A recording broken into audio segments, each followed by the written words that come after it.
নমস্কার বন্ধুরা, আমি এখানে কচুর শাক করবো ইলিশ মাছের মাথা দিয়ে। দেখো, মাথা লেজটা ভালো করে ভেজে তুলে নিলাম। শুকনো লঙ্কা আর কালো জিরে দিয়ে দিলাম।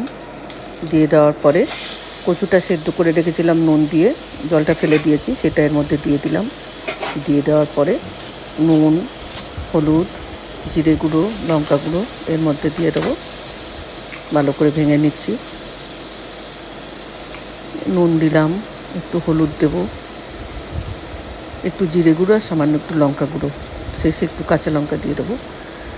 দিয়ে কচু শাকটা, ইলিশ মাছের মাথা ভাজা আছে সেটা দিয়ে দেবো। হয়ে যাবে কচুর শাক। এই যে দেখো বন্ধুরা, একটু চিনি দিয়ে দিলাম। ভালো লাগলে একটা সাবস্ক্রাইব করে দিও, পাশে থেকো। আর কাঁচা লঙ্কা দিয়ে দিলাম। এইভাবে আমার রেসিপি দেখতে হলে একটা সাবস্ক্রাইব করে রাখবে। ভালো থেকো, সুস্থ থেকো বন্ধুরা।